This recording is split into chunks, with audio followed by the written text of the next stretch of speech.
Hello दोस्तों, मैं हूं डॉक्टर शिवराज सिंह। स्वागत है आपका मेरे चैनल हिस्ट्री विद सिंह में। दोस्तों, आशा है आप लोग अच्छे से होंगे और बढ़िया अपनी पढ़ाई कर रहे होंगे। तो भाई, आपके कमेंट मिले, आपने पूछा कि नागिन साधना के बारे में आपका कमेंट था कि ये क्या है। ठीक है, तो आइए इसका जो है जवाब देते हैं। आप देखते हैं नागिन साधना या नाग और नागी की उपासना या नाग और नागिन उपासना, है ना, ये क्या है।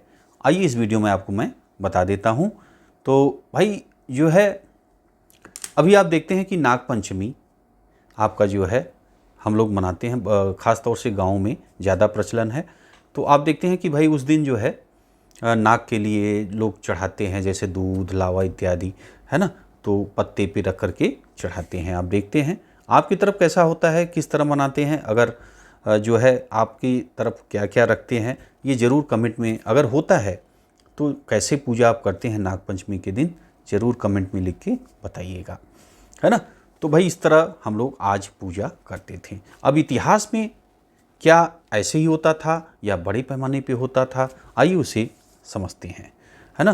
तो लगभग आप देखते हैं कि भाई पूजा हो रही है और हमारे गांव में भी नाग पंचमी मनाते हैं और नागों को जो है जो दूध इत्यादि चढ़ाते हैं, है ना। तो भाई अब जो है इतिहास में नज़र डालें क्या है। तो अभी इतिहास में बड़े पैमाने पर जो है पूजा की जाती थी। नाग देवता के एक प्रतिष्ठित देवता थे। जैसे कि आज हम ब्रह्मा विष्णु महेश की देखते हैं, बड़े बड़े मंदिर होते हैं, बड़ी बड़ी मूर्तियाँ बनती हैं, बहुत बड़े पैमाने पर उनकी पूजा होती है।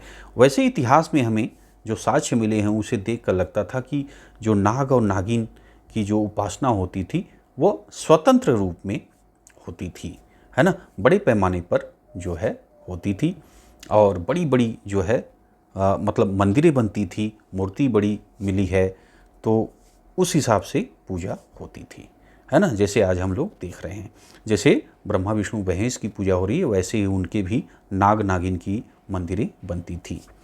तो भाई अब जो है विशालकाय मूर्तियाँ भी कई जगह प्राप्त हुई हैं।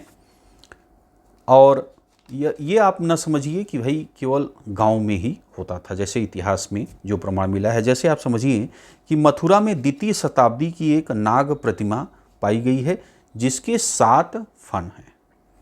जो फण होते हैं वो 7 हैं। कहाँ पाई गई है? मथुरा में। कब पाई गई है? द्वितीय शताब्दी में, है ना।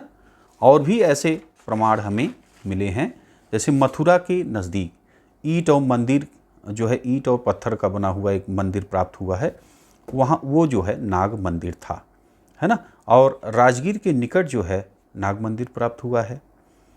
तो लगभग जो नागों की प्रतिमाएं हैं वो आपकी जो उपमहाद्वीप के लगभग सभी स्थानों से पाई गई हैं, ठीक है।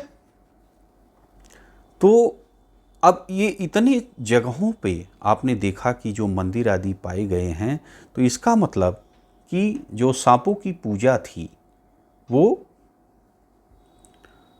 भाई हर जगह हो रहा था, तभी तो ये सब मूर्तियां हर जगह हमें पाई गई हैं, मंदिर पाए गए हैं। तो भाई केंद्र बिंदु में होगा, इसीलिए ना। तो पहले जो समय था और जब ये द्वितीय शताब्दी में ये अपने जो है टॉप स्थान पे था, ऊंचे स्तर पे था, इनकी पूजा होती थी। जैसे ब्रह्मा विष्णु महेश की पूजा होती थी, वैसे नागों की, नाग नागिन की पूजा होती थी, ठीक है। फिर क्या हुआ, धीरे धीरे जो है, जो ये केंद्र बिंदु में थी नाग नागिन की पूजा, वो जो है अब जो है केंद्र बिंदु से हटकर हाशिए पे चली गई। और धर्मों का अपना भाई उनका बढ़ा, उनको जो है जनता का झुकाव ज़्यादा हुआ, उनका जो है ज़्यादा मान हो गया अन्य धर्मों का। तो ये नाग नागिन का जो पूजा है वो कम हो गया, हाशिए पे चला गया, है ना। जैसे आप देखते हैं कि एक स्टोरी, ऐसा लगता है, ऐसा प्रतीत होता है कि जैसे देखिए भगवान कृष्ण द्वारा जो है कालिया नाग का जो मंथन किया जा रहा है ना, उनके फन पे जो है आपने देखा था कि कृष्ण भगवान जो है नृत्य कर रहे थे, है ना, रामायण में, और माफ़ कीजिएगा महाभारत में ये दृश्य दिखाया गया था। तो आपने देखा कि कैसे उसको जो है उनको उनके नाग पे, उनके फन पे नृत्य कर रहे थे, है ना। तो शक्तिशाली भगवान कृष्ण को दिखाया गया है नाग की अपेक्षा। तो इस तरह जो है दोस्तों, आज हम देखते हैं कि नाग की जो नाग नागिन हैं उनकी साधारण पूजा की जाती है ना। तो ये चीज़ हमें आज देखने को मिलता है। तो अब भाई आप समझ गए होंगे कि नाग नागिन की उपासना कब हुई थी और थी या नहीं थी। तो मैंने उदाहरण भी बता दिए हैं कि कब कब मिले हैं और कहाँ पे मूर्ति प्राप्त हुई है। तो नाग नागिन की उपासना का प्रमाण आपको मिल गया। बाकी दोस्तों आपके कोई कमेंट हो तो ज़रूर बताइएगा, ठीक है। और कुछ पूछना है तो कमेंट बॉक्स खाली है, अपने प्रश्न करिएगा, ठीक है। मिलते हैं दोस्तों आपसे अगली वीडियो में। वीडियो आपने देखा इसके लिए आपका बहुत बहुत धन्यवाद।